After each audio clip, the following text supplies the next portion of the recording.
어, 네. 저는 이제 설교라고 할 것까지는 없는 것 같고요. 그냥 항상 평상시에 하던 생각들인데 이제 친구들도 오는 김에 좀 디테일하게 좀 정리를 해서 한번 얘기를 나눠보는 시간이 되면 어떨까 해서 이 자리에 나왔습니다.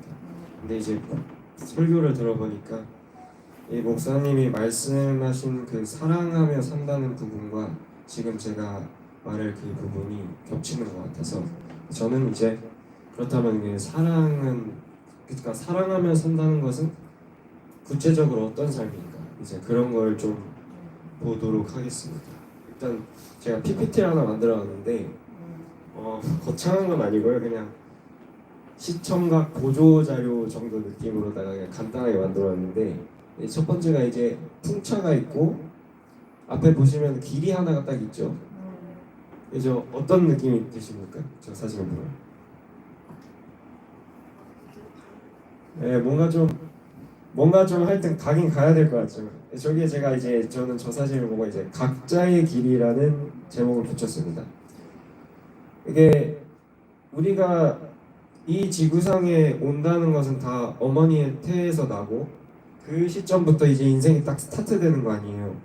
나는 그 어머니 태에 있던 시절의 기억은 없지만 분명히 우리는 다 그 시절부터 다 각자가 이제 인생이 시작되는 시점이고 우리는 그 기로에 섭니다. 이미 시작할 때부터 우리가 인지하지조차 못한 시간에서 이미 시작이 돼요. 그런 의미에서 우리는 그 각자의 고유한 영역이 있다는 그런 뜻으로 한번 말해봤습니다. 근데 이제 뭐 여러 가지의 길이 있겠지만은 저는 이제 아무래도 학생이다 보니까 아무래도 학생 입장에서 저걸 많이 생각하게 되는데 보통 이제 학생이 우리나라에서 이제 저는 대학생이니까 요즘 또래 대학생 아이들이 추구하는 각자의 길은 뭐냐? 쉽게 말하면 이제 성공하는 거죠. 뭐 다들 저보다 훨씬 오래 사셨고 경험도 많으시니까 지긋지긋하게 들으셨던 개념이실 텐데 그 스펙을 쌓고 이렇게 이제 특히나 우리는 이제 자본주의 사회를 또 살아가잖아요. 그러니까 결국엔 돈을 많이 버는 거죠.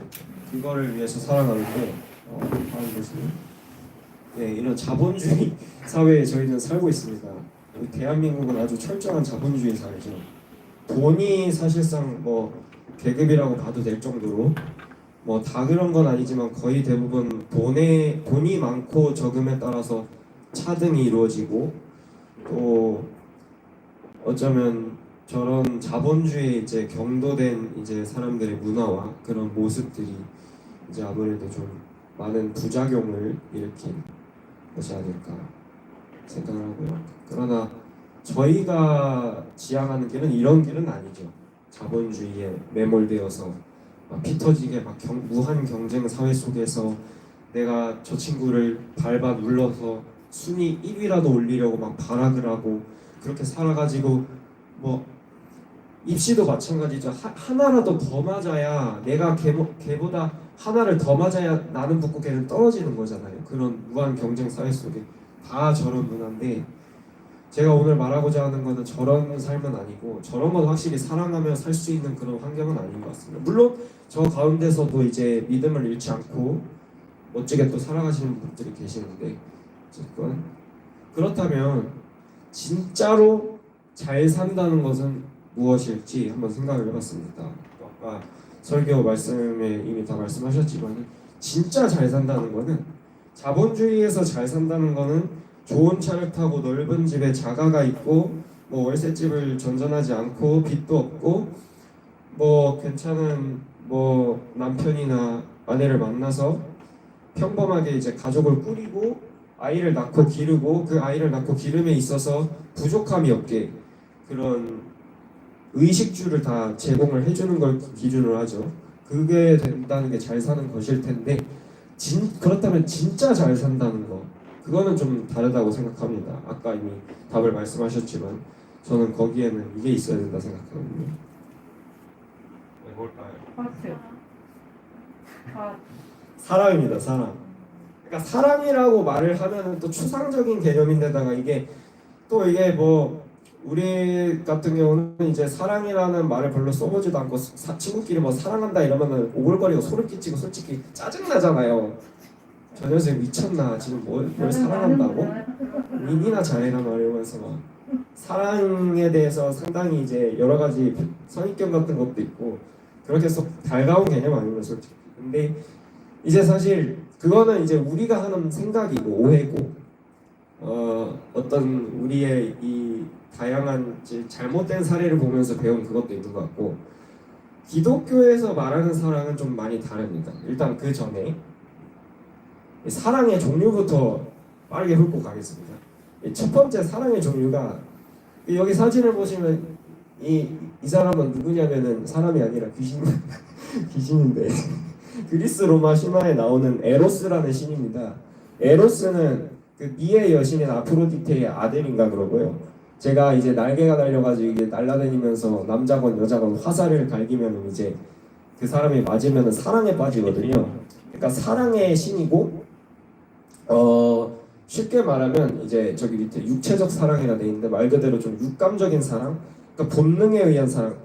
남자와 여자로 창조됐다면 당연히 몸에 내재되어 있는 그 본능 있잖아요. 그 성욕, 그걸 말하는 겁니다. 에로스는 그냥 육체적 관계 그 이상 그 이하도 아닙니다. 그냥 저거는 그냥 연인 간의 사랑이죠. 주로 디자이어라는 말로도 바꿀 수 있고요. 디자이어는 영어 단어긴 한데 원문의 뜻이 제가 자세히 살펴보지 못했는데 저거는 어떤 욕구입니다.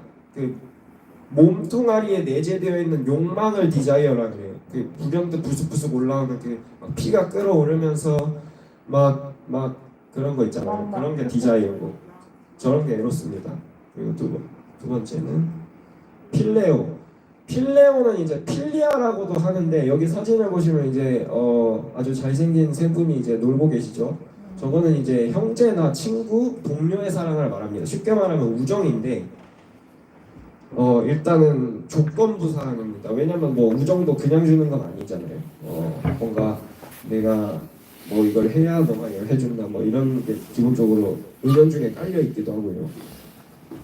영어로는 이제 프렌드십이라고 하고 이건 너무 잘 아시는 개념이고 세 번째는 이제 스톨게입니다. 이거는 뭐냐면은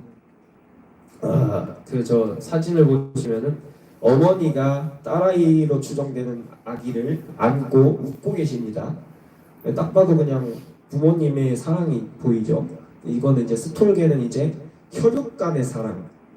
그러니까 가족끼리 그러니까 피가 섞인 관계에서 자연적으로 발생하는 그런 본능을 통틀어서 스톨게라고 한답니다. 그 밑에 영어로 이제 클랜이라고 말 썼는데 이제 시족 사회 저게 그 옛날에 스코틀랜드의 역사적으로 보면은 그 바이킹이 노르마니아 하는 애들이 막 자기들 그 피 섞인 애들끼리 막 끼리끼리 놀았거든요. 걔네들을 클랜이라고 그랬는데 우리나라로 치면 뭐 파평윤씨, 파평윤 클랜 뭐 이런 겁니다. 그러니까 그런 게 스톨게고 마지막으로 이제 어쩌면은 가장 유명하기도 하면서 기독교의 사랑이죠. 이제 진짜 본론이 나왔습니다. 기독교의 사랑. 예수님이 보여주신 사랑이죠. 저는 이걸 말하고 싶어요. 아가페는 뭐냐면 일단은 조건이 없어요. 그러니까 아까 그 필레오 같은 경우에는 우정이었는데 그거는 조건부 사랑이었잖아요. 내가 뭔가를 해주면 너도 해준다. 약간 기브 앤 테이크 식으로 뭔가 선 조건이 제시된 후에 내가 답례를 기대할 수 있는 겁니다. 근데 이거는 그런 게 없고 뭐 일방적일 수도 있고 희생적이에요. 이타적이고 그러니까 뭔가 내가 대가를 바라고 한 행동이 아니고 그냥 내가 해주는 겁니다. 그냥 내가 좋아서 내가 자발적으로 그냥 내가 기쁘니까. 그 여기 밑에 성경 적어놨는데 누가복음 6장 32절 34절 말씀에 보면은 잠시만요. 성경 하나만 드리겠습니다. 어떻게 돼 있냐면 이것도 유명한 말씀인데 저 아가페의 사랑을 잘 드러내는 그 구절입니다. 6장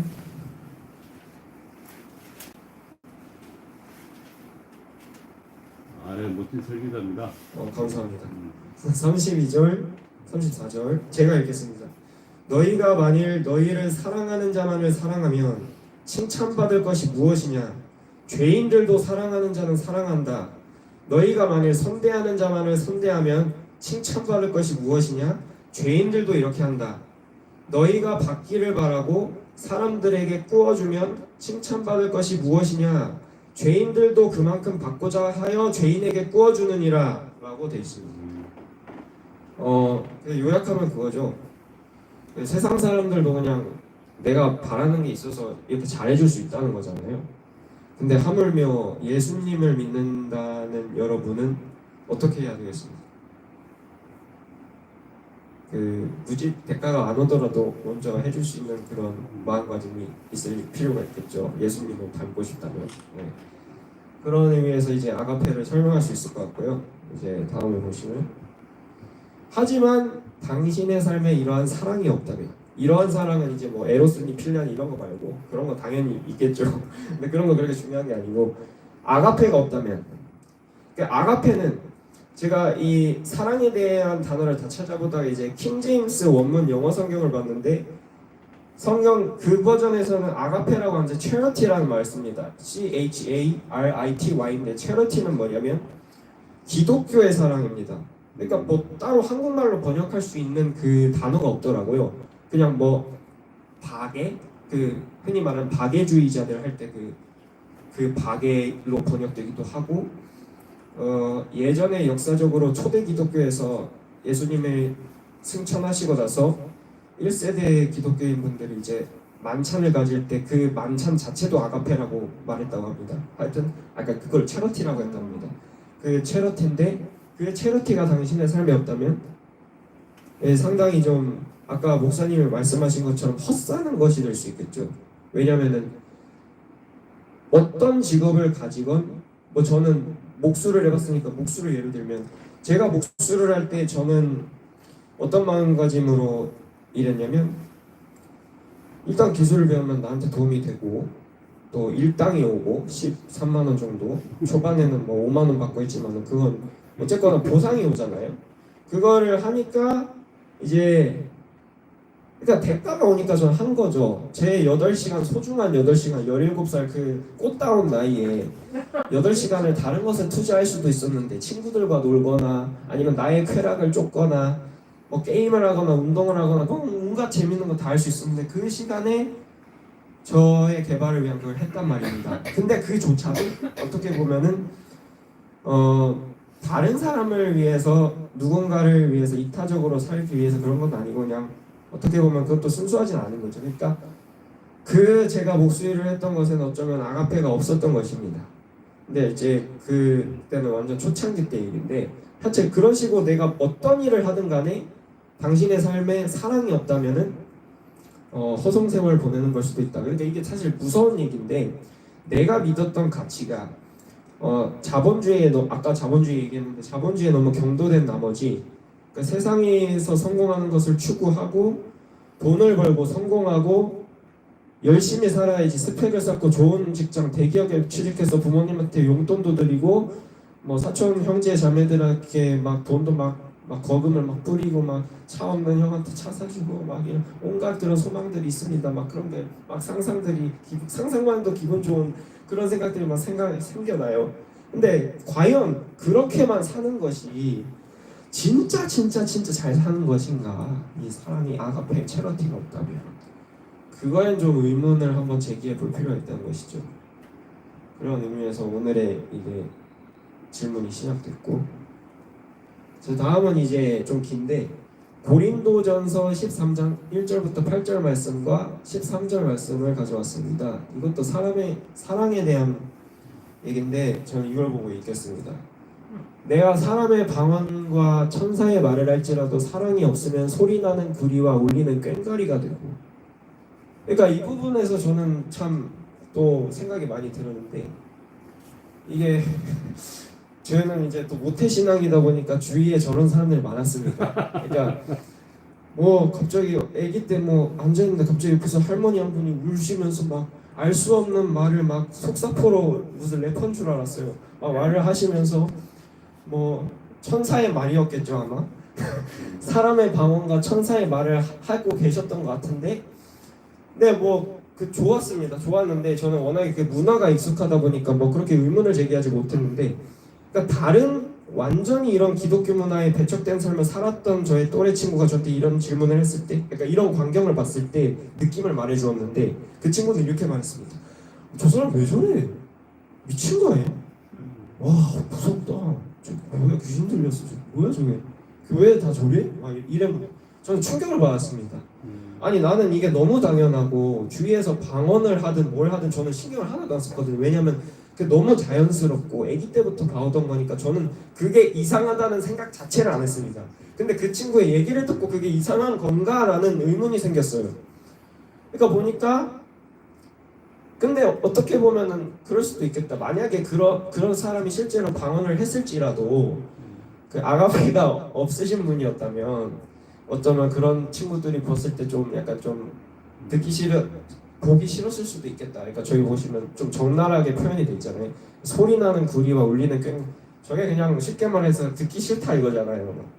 네, 좀 꼴불견이다.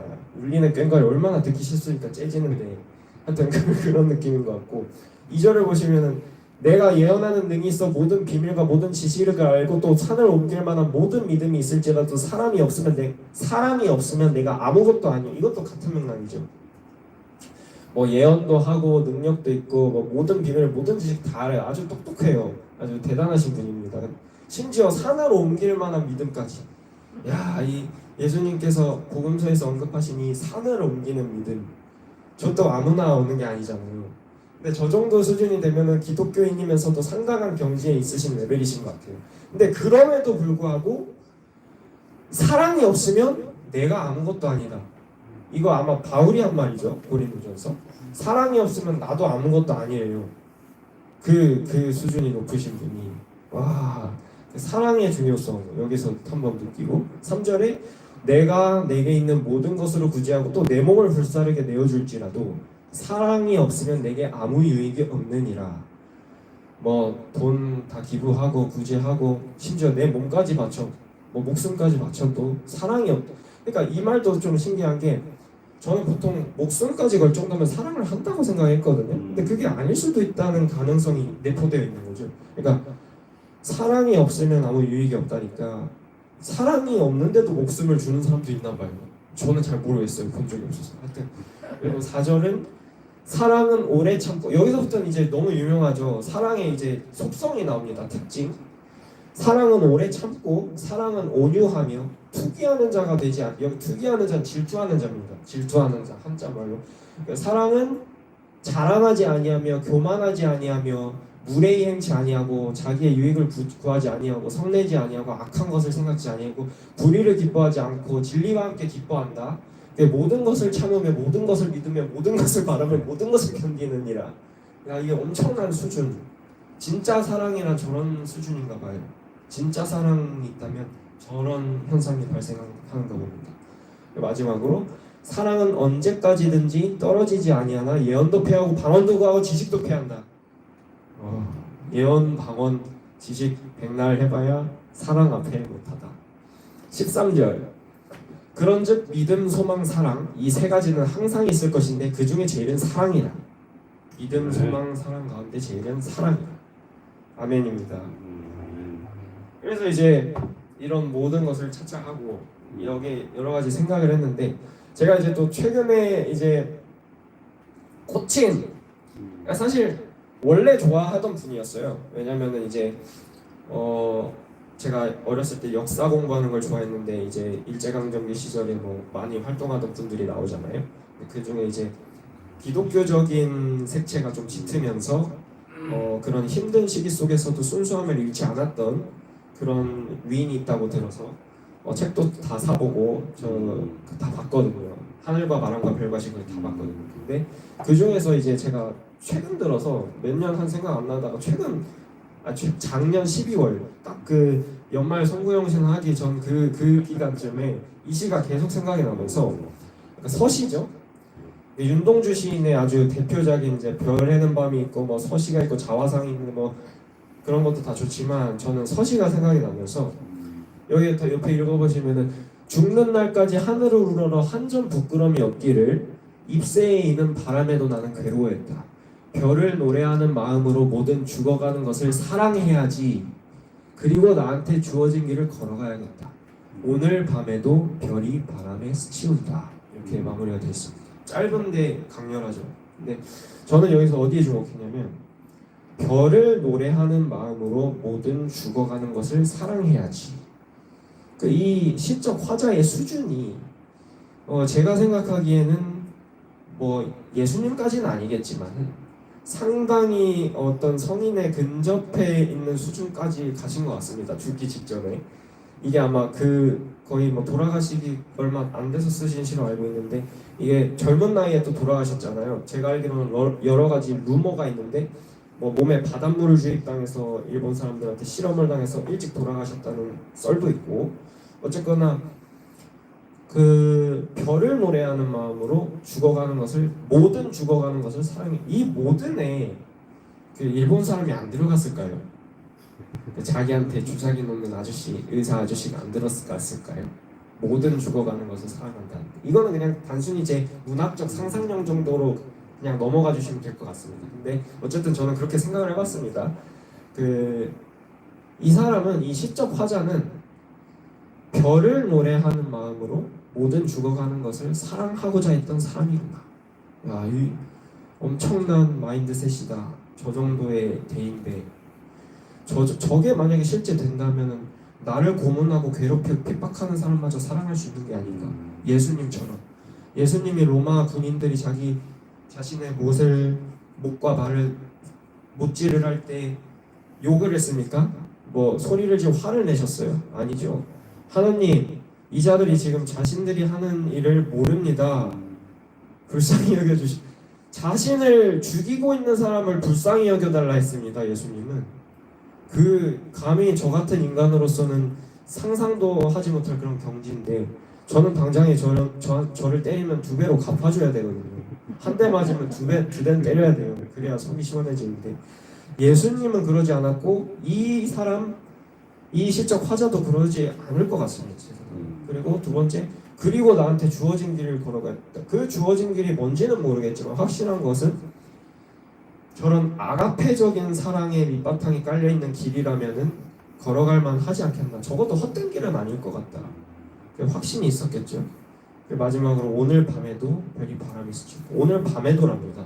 그러니까 이런 생각을 한두 번 한 게 아닌 것 같아요. 그러니까 오늘 밤도 이런 생각을 하면서 별이 바람에 스쳐 지나가는 걸 본다는 거잖아요. 그러니까 이분은 상당히 지구의 영역에 다다른 레벨이 아닌가. 그러니까 오늘 전하고자 했던 그런 아가페적 사랑에 근접한 인물 예시로서 윤동주 시인을 한번 꼽아봤습니다. 그냥 참고용. 마지막입니다.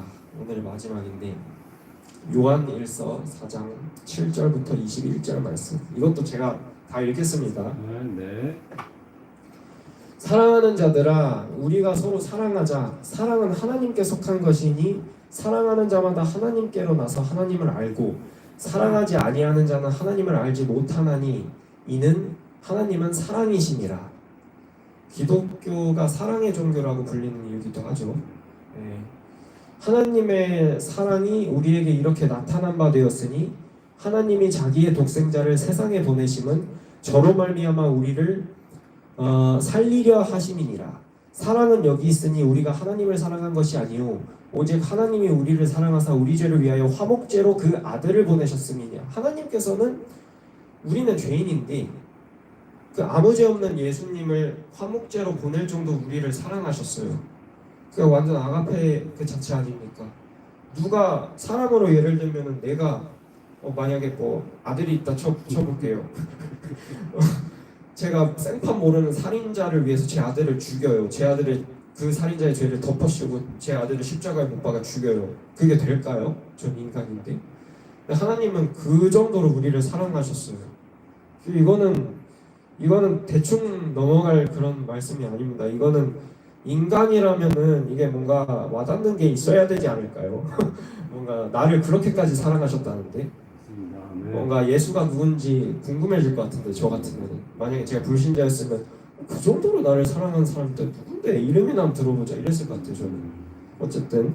그리고 사랑하는 자들아 하나님이 이같이 우리를 사랑하셨은즉 우리도 서로 사랑하는 것이 마땅하도다. 어느 때나 하나님을 본 사람이 없을 때 만일 우리가 서로 사랑하면 하나님이 우리 안에 거하시고 그의 사랑이 우리 안에 온전히 이루느니라. 그의 성령을 우리에게 주심으로 우리가 그 안에 거하고 그가 우리 안에 거하시는 줄을 아느니라. 아버지가 아들을 세상에 구주로 보내신 것을 우리가 보았고 또 증거하노니 누구든지 예수를 하나님의 아들이라 시인하면 하나님이 저 안에 거하시고 저도 하나님 안에 거하느니라. 기회를 주셨어. 선택권을 주셨어. 너희들 보고 내가 하나님의 아들이라고 하면 하나님도 저 안에 거하신대요. 야, 이 얼마나 인격적이시고 자비로우십니까? 절대자시잖아요. 솔직히 내 마음대로 다 하실 수 있는 분인데 그냥 확 하면은 좀 폭력적이긴 하지만 내 마음대로 강제로 믿게 할 수도 있고, 야 너 지옥 갈래 이러고 막 지옥 데리고 간 다음에 다시 끌려오면 믿지 않을까요? 근데 그렇게 안 하시고 네가 나한테 거하면 나도 너한테 거하겠다. 아니, 얼마나 젠틀하세요. 되게 인격적이고 되게 스윗하신 것 같아요. 하나님이 아주 네. 달콤하신 하나님. 그리고 이제 하나님이 우리를 사랑하시는 사랑을 우리가 알고 믿었노니 하나님은 사랑이시라. 사랑 안에 거하는 자는 하나님 안에 거하고 하나님도 그 안에 거하시느니라. 이로써 사랑이 우리에게 온전히 이룬 것은 우리로 심판날의 담대함을 가지게 하려 함이니 주의 어떠하신과 같이 우리도 세상에서 그리 아니라 사랑 안에 두려움이 없고 온전한 사랑이 두려움을 내어 쫓나니 아멘. 두려움에는 형벌이 있음이라. 두려워하는 자는 사랑 안에서 온전히 이루지 못하느니라. 왜 사랑은 죽음도 이긴다는 말이 있죠. 예전에 어떤 어머니가 아들 남매 둘을 자동차 뒷반에서 구하는데 어머니 등 위로 자동차 잔해가 깔려 있는데 물론 어머니가 심각하게 다치셨어요. 거의 뭐 생사를 가리기고 직전에 그런 위급한 상황이었는데 뭐 할 수 있는 게 없잖아요. 근데 아주 초자연적으로 어머니인데 그 가녀린 몸에서 뭐 말도 안 되는 힘이 나와서 몇백 킬로 되는 그 철근을 들어 올리면서 애들을 끌어냈어요. 본인은 희생하셨습니다. 그러니까 그런 사례에서 볼 수 있다시피 그러니까 어머니의 사랑이죠. 아가페. 자기 목숨을 버리고 나보다 내 아들 딸이 소중하니까 나는 죽어도 아깝지 않은 거죠. 그러니까 그 순간에는 또 초자연적인 힘까지 임해서 그러니까 사랑에는 확실히 불가사의한 힘이 존재하는 것 같습니다. 그래서 우리가 사랑하면 그가 먼저 우리를 사랑하셨습니다. 이건 좀 마음이 아플 때가 있어요. 왜냐면은 짝사랑이 생각이 나더라고요. 우리가 사랑하면 그가 먼저 우리를 사랑하셨다고 말합니다. 그가 먼저. 우리가 먼저 그를 사랑한 게 아니에요. 그가 먼저 창세전부터 우리를 이미 계획하셨고 우리를 먼저 사랑하셨어요.